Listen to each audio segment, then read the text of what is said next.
Thank you for showing an interest in the brand new Honda HR-V eHEV. In here we have a 2-motor hybrid system with ECVT.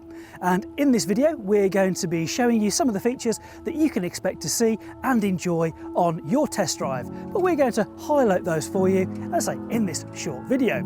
So of course the first thing we need to do is get inside the car. Now I have the key in my pocket and I could just press the unlock button on the key fob, but I want to use the keyless access system, so I'm simply going to just pop my hand behind the door handle and it's going to unlock the car for me. So join me inside. Okay, now we're inside the vehicle. We get welcomed by the Honda badge on the meters in front of us and the little welcome chime there as well. But of course, before we drive off, we need to make sure we have our seat belts and mirrors all set up for us.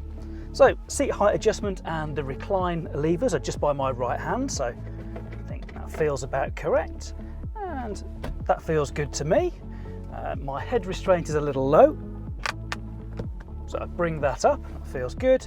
And now the steering wheel, so I'll just bring that a little closer to me, and that feels good as well. So now the seatbelt height adjustment on the B pillar, actually that's in a good position, but if I needed to adjust that, you just pull out a little section and raise it higher or lower. Now we mentioned just before we got in that we have the keyless operation for this particular vehicle, in fact all 3 grades. So all I need to do to actually power the car on is put my foot on the foot brake and press the power button. Now depending on the temperature outside, you may hear the engine fire up because it's a nice warm day and we've got plenty of power in the battery, because of course this is a self-charging hybrid. We're ready to drive off in EV mode, and we can see that just in the bottom left hand corner of the screen. Now the shift lever to get us going is very traditional if you've ever driven an automatic styled car before. So we have park, which is of course where the vehicle will have been left, through reverse, neutral and D for drive, which is where we're going to start off. We're going to come back to the B mode a little later on. Now parking brake, of course we need to take our parking brake off to set off, and there are a couple of ways we can do that. Because my seat belt's on, I can just put my foot on the accelerator and it will release for me. But we have a great little feature on there called brake hold, and I'm going to press that to turn that on, and now this will stay on. Remember my setting as well, so that it will release the brake for me, but also when I come to a stop it will hold the pressure on the brakes for me, so I don't need to apply my parking brake in traffic jams. So next thing is get our mirrors good. So our frameless mirror up here for increased visibility, that's good there, and my side mirrors, let's get those all nicely angled, and just over on the passenger side as well. So I think we're good to go. So we're in D, let's head off.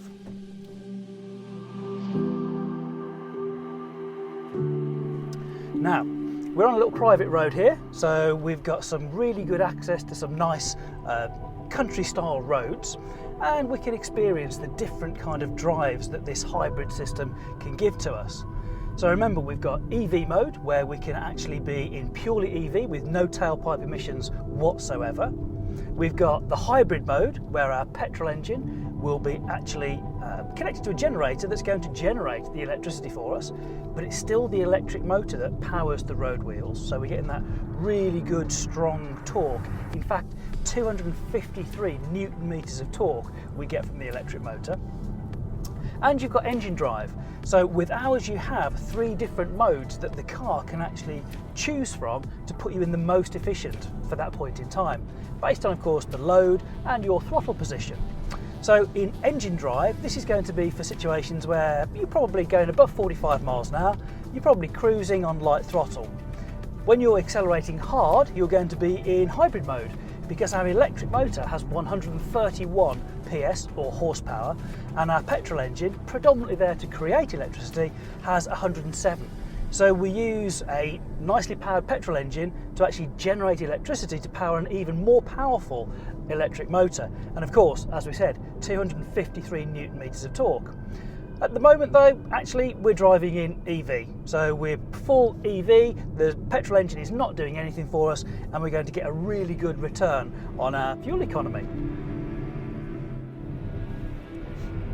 So we've been driving a little while now in D mode, which I think is where many of you will drive most of the time.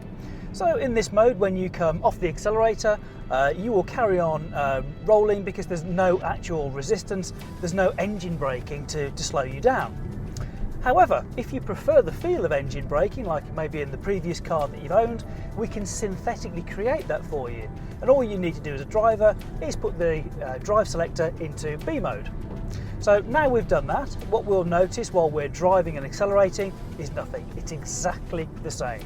However, when we come off the accelerator, we actually feel the car slowing down. Now, it's not technically engine braking because our engine is not connected to our road wheels.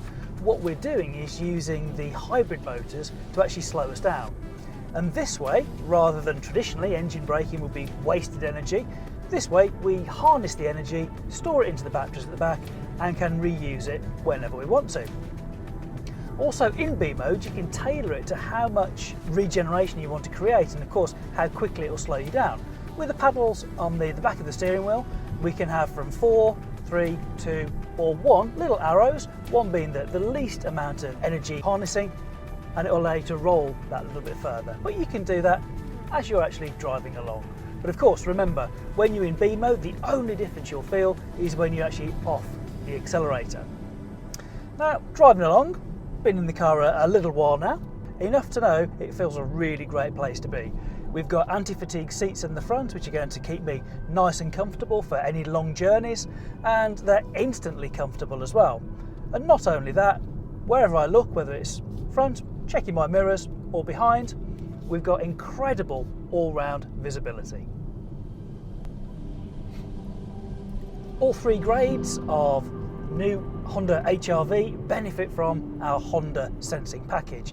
This is a suite of safety features to help you stay safer on the road and equally more alert when driving. Now, there are a lot of features involved in these packages, so if you'd like to know more about any of the features that we're not going to mention, please contact your local dealer. They'll be delighted to tell you more about them. But just a couple. So we have adaptive cruise control on this vehicle. So this is taking your regular cruise control to the next level. So traditionally you might have to, when you've set your cruise control to say 60 miles an hour, car in front does 55, you've got to reduce it or cancel it.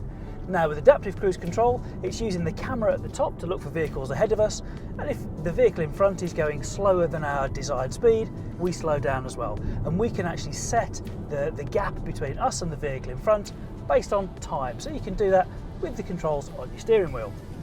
We also have information coming from the camera for the painted lines on the road, which of course we don't have on this road here, but on dual carriageways, motorways, you could get things like lane keeping assist system working, where it'll try and keep you centered in the lane, so you're putting less inputs in through the steering wheel, and it'll give you warnings if you change lane without indicating.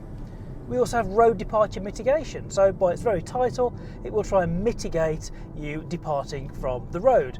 And if you find that you'd like it more or less sensitive, you can set that up in vehicle settings to get the very most out of the system for you. You can actually change how the car is going to react to your driver inputs by the different modes that we've got. So we've got normal, we've got sport, and we've got econ. Then you change those simply by pushing the little selector there with drive mode. So in sport, the throttle response will be sharper, give you quicker acceleration. And if we go back through normal and into econ, that will soften the throttle response, and it will make our air conditioning more fuel efficient. But you will, maybe rather than 21 degrees in the cabin, it may be 21.5 or maybe 22. So you can trade off between temperature efficiency or efficiency from a consumption of power point of view.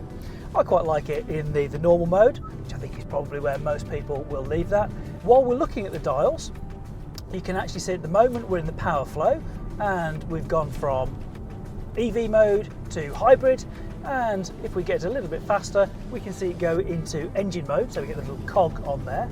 If we wanted to change and we go to the power charge mode, you get this nice big clear dial, and when we start braking lightly you'll see it goes into the charge, into the green, because we're putting energy into the battery at the back.